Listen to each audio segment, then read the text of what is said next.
I think that if you are an agent, whether new or have been in it for a long time, and if people are asking you, how's real estate or how's your business or how's it going, that your social media isn't working.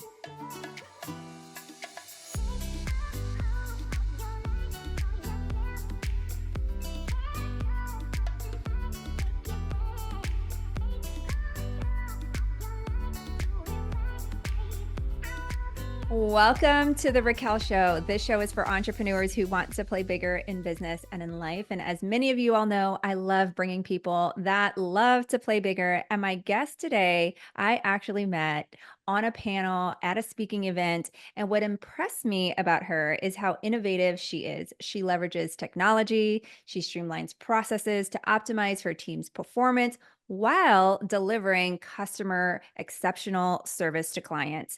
So she is also the visionary behind AgentDuty.com, a platform designed to enhance efficiency for agents, which I can't wait to talk about.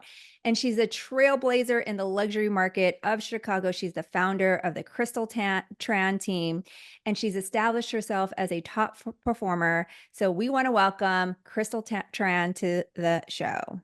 Thank you, Raquel, for having me. Good to see you. Good to see you too. This is a long time coming, and I'm excited to have this conversation. I've told you when I met you, I'm like, oh my gosh, I can't wait to have you on the podcast because I knew all the cool things that you have been up to.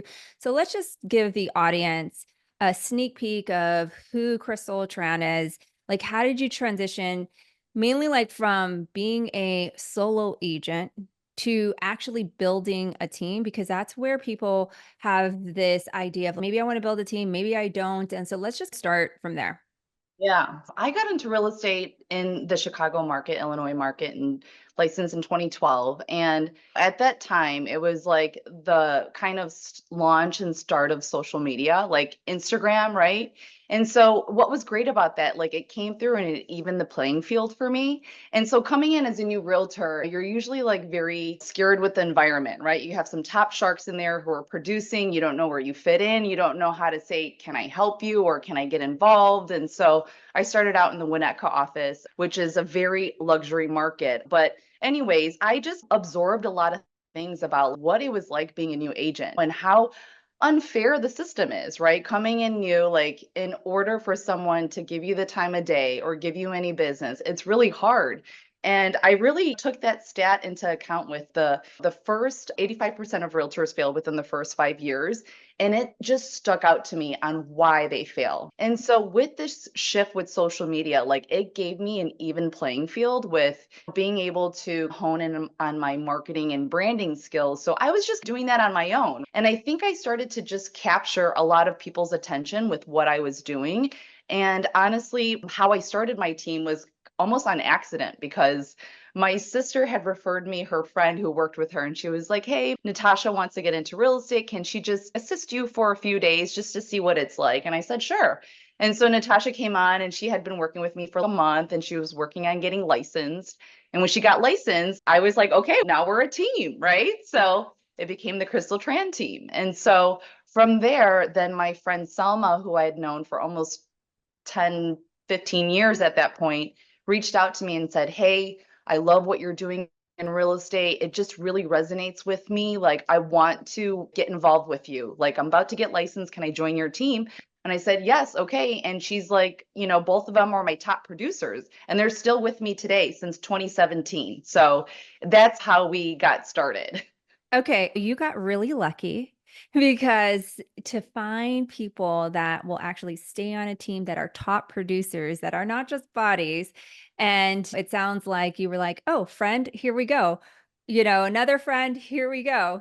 Yeah. And that doesn't always happen. So kudos to you. And I think a lot of that probably comes with training, leadership for them to actually produce on your team and stay around for your team for many years, Yeah, which is I have a lot of people on my team at this point. We're probably 16 people in right now. And so we're really a growing team. And for Chicago, we're behind with a lot of the trending markets like New York or California or Miami, where teams have been around for a long time.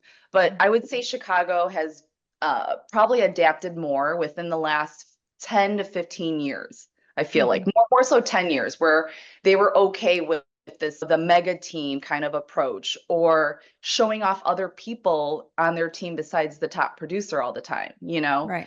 It would be the Crystal Tran team, but you actually saw who was on my team, right? Right. Right. To me, I feel like my best asset are my teammates, and I always want them up front. Speaking of that, I love that. Is like, how do you? So I know one of the fears when you start growing a team is, are they going to deliver the same customer service? Speaking of like your name's all over your brand, right? As if it was Crystal at the door or at the listing appointment or with the buyer. How do you ensure that the team and your team members put customer service just as if you would?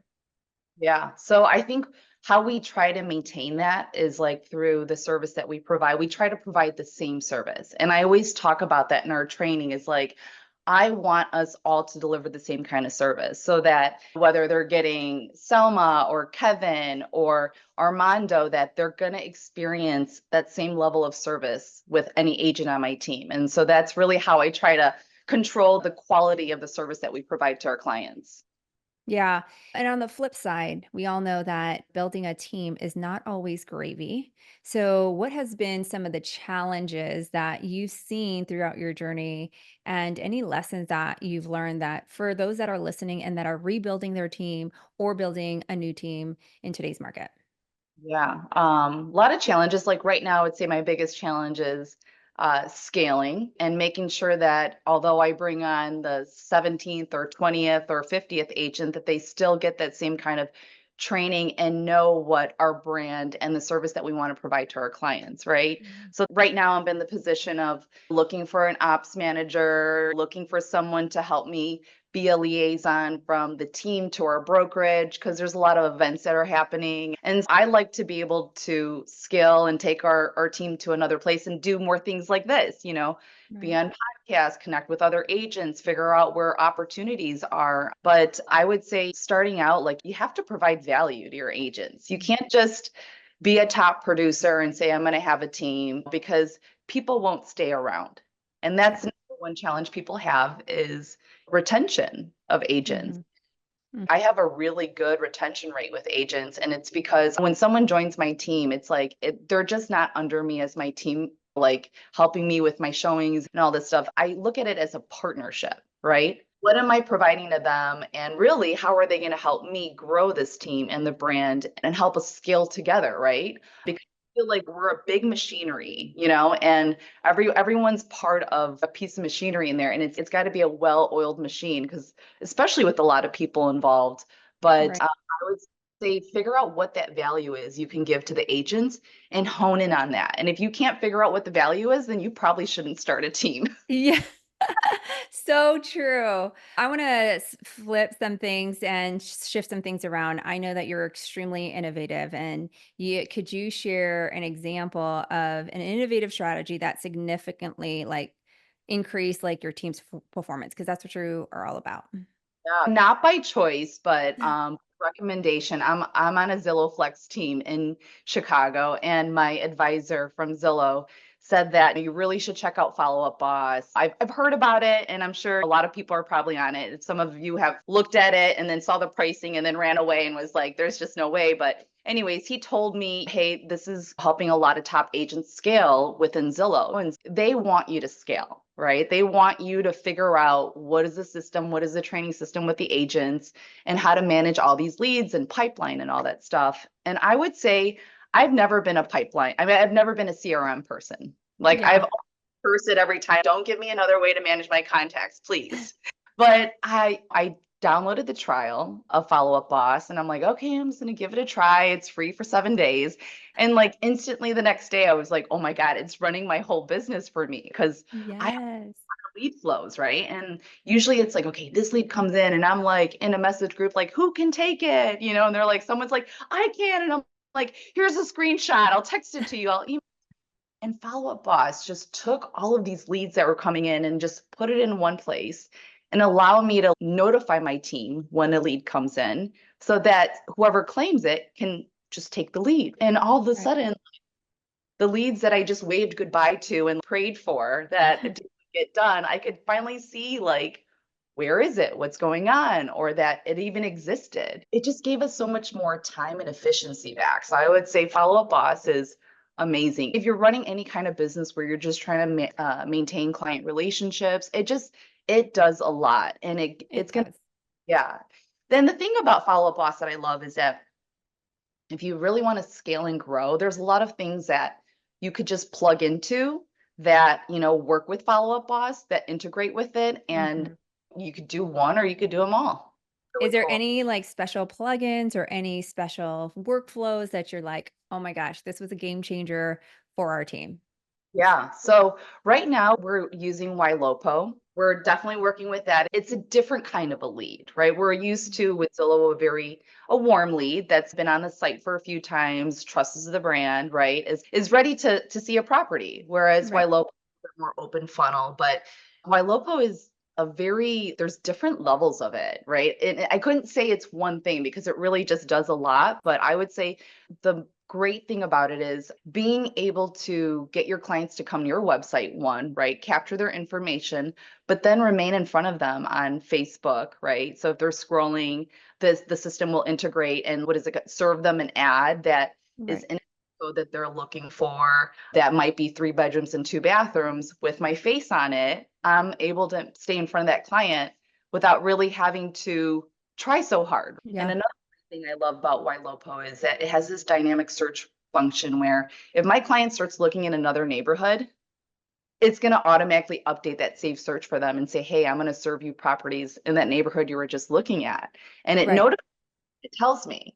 And those are things that are like moving the needle for us, where we're having more intuitive information on the client on when is the right time. Because Yeah. it's timing, I feel like, right? Yes, always. Well, Always has to be. speaking of technology, you're the founder of Agent Duty, Yeah. and I want to hear what it is, what inspired you to start it, and let's like share with the audience because this is a project that you've been working on for quite some time. It's been Yeah, it's been quite some time since 2018. So yeah, thank you for asking. We just launched into the Apple iTunes, sorry, App Store. Agent Duty is an app that helps realtors scale their business by connecting them with other agents in their brokerage who are available to hire for daily tasks like showings, inspections, and even administrative work, which helps them create more efficiency and gives them more time to work on growing and scaling. And so how this kind of came about was I started my team and I said, I had Selma and Natasha here. How am I going to delegate that to them that I need them to help me with showings and inspections and they're being efficient? Love that. So I have some website background. I built out this booking system where I had them on there and I would just click on them and sync their calendar and they would get a notification and I would get a notification. And I'm like, this is amazing. And so I started offering it to other agents in my brokerage and people were booking other people on there. And so I just started creating all these profiles and people would often reach out to me like, do you have anybody? Can you help me with this? Can you help me with that? And I said, here, just book somebody from my team. And so Right. that idea came up was like 2018, 2019, and I've been working on it since. I finally, and a lot of this goes back to timing, right? There were a few developers that I wanted to jump on and work on with them. And in hindsight, like it was probably a good idea I didn't use them because the team that I'm working with now is just so fantastic. I've been Right. really blessed because Hmm. that could go south with hiring, like spending lots of money on development teams. And I've been there. Yeah. I've paid a lot of money to web developers who never delivered a finished product that Yeah. was functioning. And then that's what forced me to figure out how to build websites because I got so frustrated. And that kind of led me down this whole like technology route. Yeah, So and I love that because I get it, right? I came from startup, I came from prop tech, and so I understand how it is to hire people and not deliver a product and you're like, it's still broken, we're still in testing, millions of dollars later, what happened?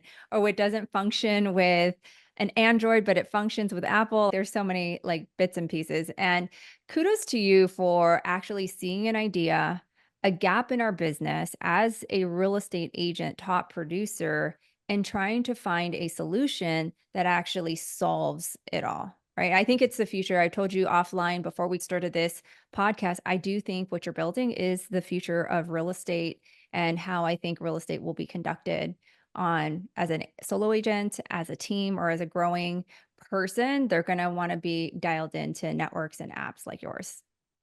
Yeah, that's exciting to hear from someone like you that has been in the tech world, that has scaled a bunch of big teams. So I'm really excited to get it out there and continue working on growing the app. And so it's really fascinating because a lot of it is automated, and so like from making sure that agents who are signing up are licensed, and if they're not, then the system actually kicks them out. So like you can't just be a random Domino's delivery driver signing up to show homes. You have to be a licensed agent, otherwise you can't access the platform. And it connects them with people who are actually in their brokerage, which is the main key important point. And to give them some background about who they're hiring, right? Do they Yeah, service the area?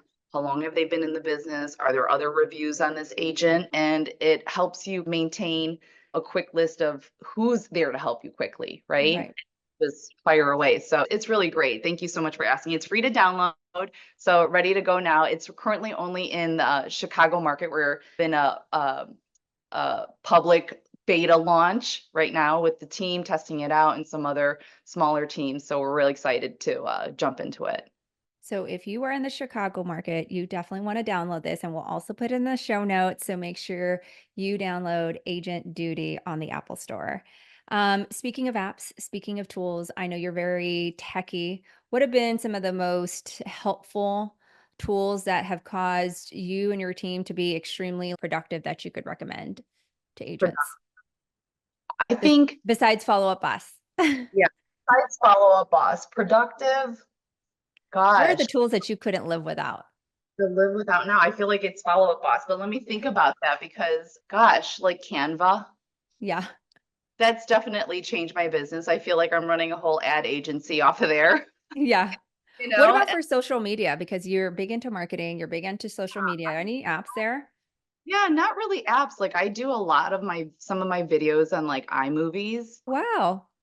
You could just do everything right in there, or you could do it on Canva now. Canva has so many new updates and so many features you could do on there that's really, I think, much more friendly for someone that isn't tech savvy, right? It's Right. more people interface. But yeah, I do it between those two. Like nothing fancy, no crazy apps. Like sometimes I'll put things together in like Instagram stories. So I feel sometimes you don't have to buy those crazy apps to do simple things like Right. that. That's my Right. it's like sometimes the solution isn't just paying a lot of money for something where you're Yeah. like, this is the answer. But sometimes you could spend a lot of money on technology. There's somebody selling us something every single day, whether it's leads Yes.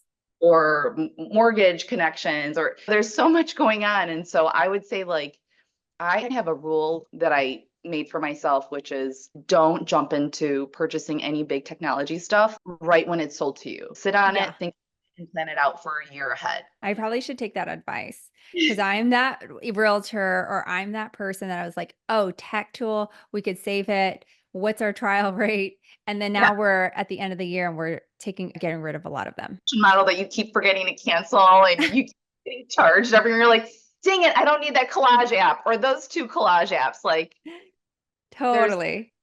there's Canva. Let's scale Let's back. make the best out of our tools, Yeah, right? you're not using them, get rid of them. But Yeah. really get in the communities or someone always giving feedback. But I feel like every tool there's good feedback and there's bad feedback, but it's all about the consumer and how they use it and interact with it. There's ways around it. So, as a team leader and as an entrepreneur, how do you balance your responsibilities in leading your team effectively and fostering a great culture? Because you have 16 people, you guys have had people on there for quite some time. How do you balance the two? That's what a challenge that I see a lot of team leaders have right now. Yeah. So I've had to actually pull back a lot from working leads, right? So right now I'm only working with personal friends and family. And if we have clients that are very insistent, then obviously I get involved. But, in order to do that, I have to have more time. So that's the number one thing. And the team has been great because they've really been able to cover the sales numbers that I used to produce to Good. allow to, do more things for the team. And communication is really important. We do once a week meetings. We are dialed in on a WhatsApp chat, which I do love. Accidentally that one because I had someone that was an Android user and I was like, okay, you guys, we're getting on WhatsApp. This is annoying me. So we I love it. And it's actually great because if it's a team thing, we know it's in chat and it's not bogged up in like our text message chain. So those like communications and like getting that stuff bogged up, which is Follow Up Boss is great for, right? So no Mhm. longer am I having client text messages in my text chain. They're now in my app, which is Right, great. So which is good. yeah, so just staying in communication is really important with the team and getting them together, even for small events. Like we Mhm. booked for Christmas, I saw this like painting in the dark event. So it's like neon painting, but you're in the dark and Oh, everything's cool. like in black lights. Oh, So that's fun. so we do random things like that. We're constantly out, always together. We'll randomly meet at the beach. 3 weeks ago, there was a sunset sunriser that I saw on Instagram, which was a DJ was setting up at the lake and they were just spinning some nice house music starting at 5:30 a.m. And I said, who wants to do this with me? It was the end of summer. I'm like, this is probably the last time we're going to be out. And I have a lot of early risers on my team. So we're like, yeah, let's do it. So 7 people met up at 5:30 in the morning. Awesome. Yeah. Having different moments to allow people to connect like that and experience different things together really make us stronger. And then the rest of it is just like chemistry, natural Yeah. chemistry. Now I have to ask because there has been changes this year in our industry, right? After the NAR settlement. How do you adjust your business strategy or what's something that you guys did to adjust your business to serve the current market changes? Yeah, that was a really big sit down. I think it was a pivotal Yeah. moment for us and for the better, Oh, honestly, for sure. for Hmm. the better. And Hmm. so learning to figure out like what is our worth, what is our pitch. But not only that, but I went to my agents and I said, we're not asking for 2.5%. We're not asking for less than 2.5%, because that's what everyone's doing, right? Right. Do we want to be like everyone? Or do we want to stand out? Are we Right. like everyone? We aren't, right? My team isn't the average agent in Chicago, right? When you're working with someone on the Crystal Tran team, they're highly skilled, they have a great backing. We work for a great company, number one in luxury, number one in units. And so, we have a lot to offer. And so I told my agents, I said, we're not going to be discounting, guys. We're going to actually be raising our rates. And when they say why, and why are you so expensive more than everyone else, we'll be able to tell them why, right? Yeah. Will say this is why. And so it's actually worked out really well. And our managing broker at the office came to me and said, your team is one of the teams that are coming in with like really high commission, like agency agreement signed. And Right. we're telling them our value and they want that. They want our professionalism and our expertise and our guidance. It went a lot smoother than I thought. And so to me, I think it was a blessing in disguise. I love it. I always say that right now, what I'm seeing is the agents that can articulate their value, that can communicate and negotiate, are getting a pay raise in today's market.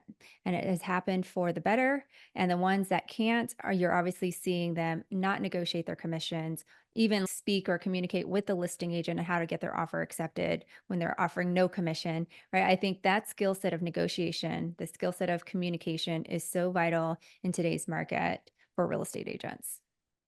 So, Absolutely. what advice would you give to someone looking to start their real estate career as you look back on your journey? If they had to get started right now and Yeah. they had to get something into production right away, what's three things that you would basically tell them to do? Build your client list. Hmm.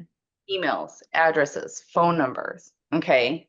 Most agents will say, oh, I don't know so many people, or oh, everyone doesn't live in Chicago, but it doesn't matter. I don't care if they live under a rock in Alaska, they need to go on the list. And because for us, Chicago is a melting, pot. Yes. Like we have people coming from everywhere, and you just never know when someone that lives in Alaska under the rock has a cousin that wants to move to Chicago. So that's number one. Number two is figure out what your strength is, whether you're coming from a different business or just getting out of high school. I spoke to someone yesterday that was fairly young, is really understanding what your value is and lean into that all the way. Use that as your strength and lead with that and then figure out the rest, right? And then Mhm. probably third is you have to market yourself. If you don't tell people what you're doing and if you don't put it out there, people are going to assume and they're never Mhm. going to assume something great. So you Yeah, might as well be you might as well narrate your own story, right? If we have control of that and it's free in social for media, why sure. would you not do it? Yeah. Right? those are my 3 advice for any. Love the advice because all those are needed for a great foundation and a great base, whatever like level you're at, right? Like you have to adjust your marketing as you build your team. And so you still have to put clients in a database, right? So I think that's really cool. What trends do you see shaping our real estate industry and how are you preparing for some of those changes? Online leads. That whole way of what is that first connection with the client? Where is it made? Because Mhm. it's not always in your network, in your sphere of influence. We know that those are the best ones, right? But you have to, I think, diversify with leads, right? And so I feel like a lot of these online lead portals are getting, they're coming in hot. There's so many of them now, right? And I see Right. in the community group chats, but I think that's something that's really taken over. And so if you're an agent that is only working referral leads when you're trying to scale and grow, you got to diversify. And so I would say, just in general, since when I started my business, it was very organic leads, or I would meet them at, I guess, an open house, as organic as it got as a realtor, not like someone found me online, but Right. it's a different kind of lead. And you have to Mhm. convert them differently and you have to talk to them differently. And so knowing the two will probably make someone a well-rounded agent and help them maybe get to that point of their career where they're trying to reach. If you are a $6 or $8 million agent and you keep hitting those same numbers, maybe you need to look in diversifying with like other options, right? Paid options, paid Paid leads. Mm. or closing options so that you can maybe show yourself as a $10 million agent and then round up more business. So Right. sometimes we have to pay for the business a little bit. I think if you look at a lot of businesses and a lot of different companies, there is the organic traffic and there's paid traffic. Mhm. And if other companies are doing it, it might be time, if you have the finances, to actually look at diversifying your business. So, what's next for Yeah. Crystal? What are you most excited about that you're working on right now? Scaling the team, really. There's just so much traction we're having right now, and people are just reaching out and applying on our website and just hearing about us. I just think it's really cool that one of my agents can go to an event, like a family event. And I've heard this from 2 people recently. They went to a wedding and all these people kept coming up to them and saying, "Oh my God, you're the realtor. Oh my God, you're on that team." And even Natasha had a cousin that came up to her and was like, "What are you doing here? You just had a closing on Friday." And I just love that like the stuff is resonating and the brand is like resonating and doing its own thing. That's what I'm really excited about is like where that's going to take the team with clients, with just the brand, with recruiting. And so it's just seeing like that kind of Oprah effect that when she always talked about put your name on everything. Okay, Oprah, I get you now. I got you. Yeah. Yeah. That's really interesting that you say that because more so than ever right now, and you know this best, having that marketing background, brand background, is the reach is so much bigger today than it's ever been. And you can build a brand, you can build your culture, you could have your reach is so much bigger that at a wedding, they will say, "Oh my gosh," they're like, they know what's going on in your life. They know all, people are nosy, but people also care, right? Yeah. And so I think it's just that awareness that and the reach that we've had in these last couple of years, especially with social media, as it's gotten really popular for our business. I think that if you are an agent, whether new or have been in it for a long time, and if people are asking you, how's real estate or how's your business or how's it going, that your social media isn't working. So true. That because I see that shift where people come up and it's like random strangers are coming up and they're like, "Oh yeah, we know who you are." It's like, "Well, oh, you do? Oh, okay, yeah, yeah. I did have a closing on Friday. Thank you." So that's when you could tell it's working. So if people Yeah. you, how's real estate? How's the market? Those are kind of like, really, are you surviving? Are you doing well? And if that's the case, then you have to ask yourself, what's my strategy? It's got to Yeah. change because it's not. What are you putting out there? Yeah. So where can people connect with you? You dropped so many nuggets today. Where can people connect with Crystal? At on Instagram at Crystal Tran Team and huntchicago.com. Okay. And as we wrap up, there's always one question that I ask every guest on the show is what does Crystal do to play bigger in business or in life? Ooh, always dream big. Mm, Always keep reaching and scaling and growing and figuring out what's next. What's next? Don't get stale. yes. Things are shifting so quickly. So I feel with all this stuff coming at us, and technology has so much room for growth. We just don't know where it's headed. It's just getting started, Yeah. just evolving with the market and the trends and the technology. So just staying on top of that stuff. I want to thank you so much for your time today, for all the knowledge that you shared with our community, whether they are listening to it in their car, working out, or they're watching it on YouTube. I want to say thank you, my friend, and I can't wait to keep supporting you in playing bigger and all the cool things that you're up to. Thank you, Raquel, for having me on.